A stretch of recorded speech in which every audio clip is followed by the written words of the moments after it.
Trapped inside our own subconscious, we take refuge inside many happy memories, only for the darkness inside us to leak through and to torment us. A happy, smiling face, which once gave us joy, is hunting us through our happy memories. This creature is called Smile. We'll be going through each level in Chapter 1 of Subliminal. We will be using FreeCam to take a closer look at the creature and see where it goes off camera. If you enjoy this type of content, leaving a like and a comment on the video is the best way to let me know. The first stage in our journey is the basement. A quick look around and we see our surroundings are poorly kept. Once we turn on the TV, a commercial plays which prompts us to change the clock behind us to 5:35. This triggers a knocking on the door and it begins to crack open behind us. Our consciousness tells us to play a game and to keep the door shut and the lights lit. During the short mini game, we can see a small plush with a big smile appearing behind the doorways and vanishing once we shine a flashlight at it. This was our first sign of Smile, but we will see his true form very soon.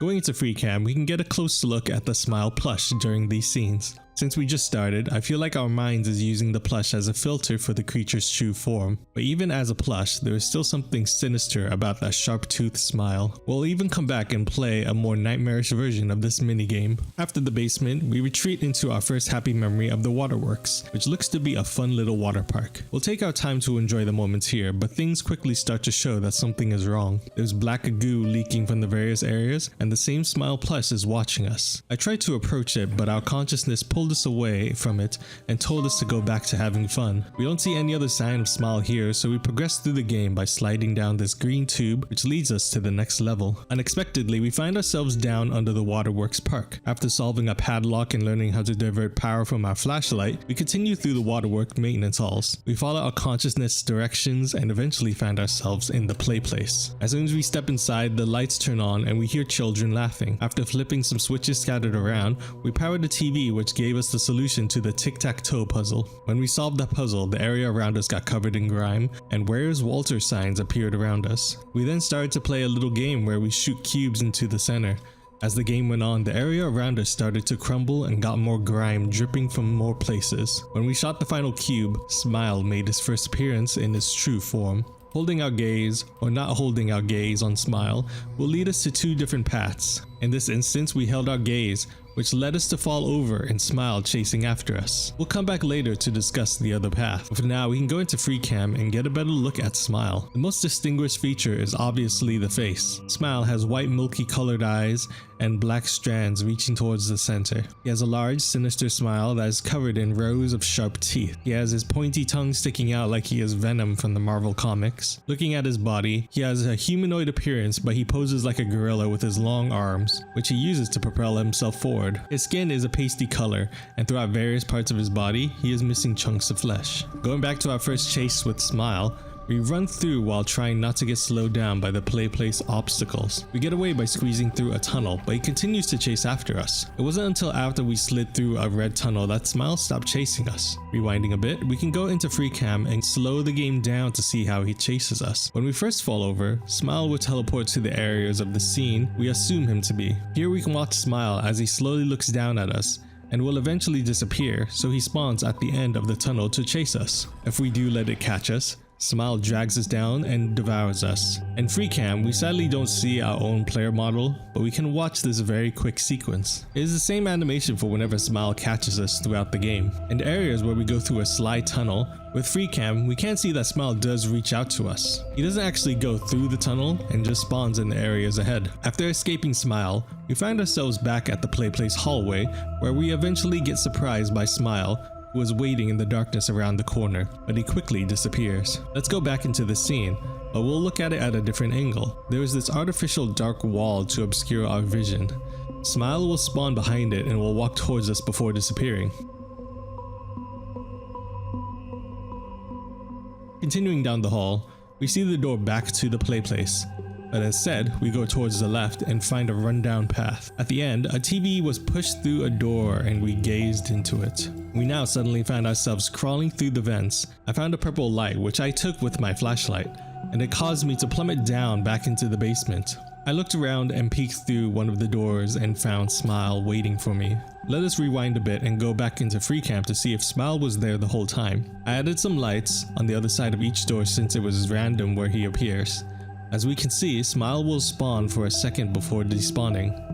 It took me multiple tries to pause the game at the right time so we can see how he looks in the hallway. He looks very cramped in there that his legs are clipping out of the world. The basement now begins to be another game of keeping the doors shut and the lights on.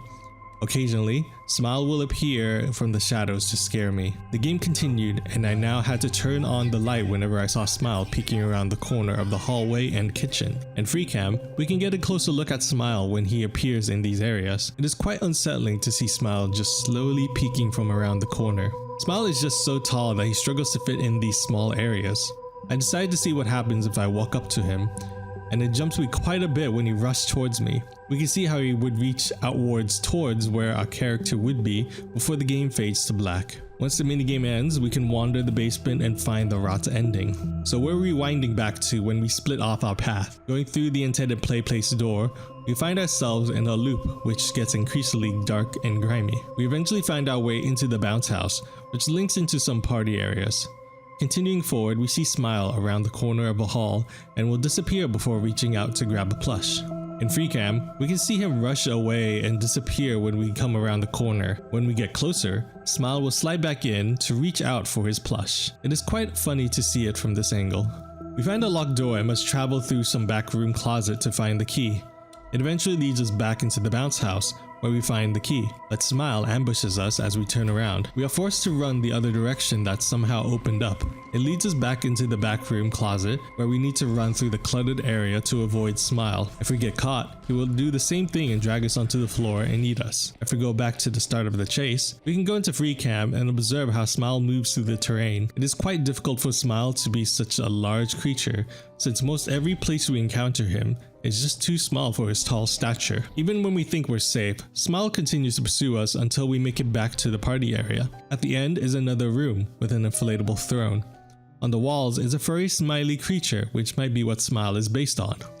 Following the path our consciousness laid out for us, we found ourselves in a dark area. We flipped a switch for the disposal chute and waited against the fence. That is when Smile jumps out from the shadows and ends up falling through the disposal chute. Let's go back a bit and go into free cam to see what it looks like. When we get Smile to trigger, we can watch him close against the fence until he suddenly falls down the disposal chute.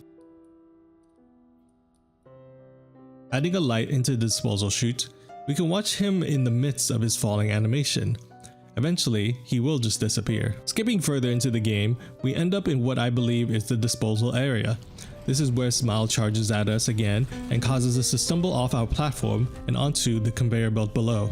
Smile will jump down and will begin to chase us. Going into free cam will cause Smile to endlessly walk forward to chase us. He does reach a part where he will get stuck in place. Continuing the game properly, we lose Smile by destroying our connecting path, but just as we are about to reach the end, Smile jumps down. We then drop a conveyor belt down onto Smile, but he just crawls back up as we're cornered now. Before he can make his last move, a conveyor belt knocked us off and we fall deeper into the disposal. We can observe this scene at a different angle, and we can watch as Smile will slide up from the other side of the conveyor belt. He will crawl up on top before he eventually vanishes and the canon game ending credits roll. But we're not done yet. Jumping all the way back to Waterworks, we can go into the deep storage path, which eventually leads to a lift. Taking the lift down several levels, we find a TV which takes us to the play place. We continued wandering the tunnels, but as I was trying to solve a puzzle, Smile jumped out to attack us. Looking at this scene in free cam, he actually comes from the yellow slide and crashes against the wall. I was not expecting him to come out from that direction, but with free cam, we can quickly fly away from him. Smile would just keep walking the path until he gets us. At some point, the floor collapses beneath us, but since we're in free cam, we can skip that scene. Doing so will cause Smile to walk off the map, so I guess we can get a better look at his walking animation. This thing chasing you is absolutely terrifying. He is so large that he has to rely on his arms and legs to squeeze through the tight areas. So if we originally went down this path, this would have been the first time we would have been chased by Smile. After sliding down a red tunnel, Smile seems to have stopped chasing us, but just as we're about to go into another tunnel, Smile appeared from behind. Looking at the scene again in free cam, Smile spawns behind us around the corner and will proceed to move towards us. Smile just stops at the entrance of the red slide, as this is where we are loaded to a different area. In this section, we have to find switches scattered throughout the area. One of the switches causes our character pause, and we watch as an arm reaches out and flips the switch for us. When we go to check it out, the creature that was there is gone. So going into free cam, we can take a closer look at this scene from a different angle. To my surprise, it isn't Smile that flips the switch for us, but a completely different creature. This creature looks to be a monstrous lizard that I would find in like SCP. Once our character gets close to the switch, the creature will begin to reach out with his hand and to flip the switch for us. Once it returns fully back into the shadows, it will despawn. I wonder if we'll see more of this creature later on in the future chapters. After flipping the switches in this area, we end up going through a door. At the end was a locked gate with Smile digging his face into a barrel. Going into free cam, we can see he isn't really doing much but just stuffing his face into a barrel. If we get his attention, Smile pulls his head out of the barrel and will lunge at our character. Once we solve the code on the fence, we snuck past Smile and continued down the halls. Smile started rushing towards us from behind, but our consciousness pulled us through a door just in time to save us. Moving our camera at a different angle, we can see Smile spawn and rush from around the corner. He moves past the door a bit before despawning. Let's now skip back over to the play place where we originally saw Smile, and this scene will go ahead and look away from Smile. Doing so will make Smile disappear, and in his place is now a Smile plush we can carry around. We continue to the door that our consciousness directed us to, but as we passed through the door, Smile jumped out at us and narrowly caught us. Seeing this scene from a different angle, we can watch Smile lunge out from the shadows and crash into the wall. As the door closes on him, he actually looks like he puts his head out against the wall and screams at it. I expected Smile to just disappear once the door closed, but he just stuck around even after our character moved away from the door. Smile is truly a terrifying creature. He seems to be a manifestation of the dark parts of all our happy memories. Our consciousness tries to protect us from it and dispose of it, but no matter what, Smile just keeps coming back. He is a creature that is always in reach of us and will show up whenever we feel a sliver of happiness. The design of this creature is also pretty great. His face doesn't really feel overly designed, and our gaze is always attracted to that face.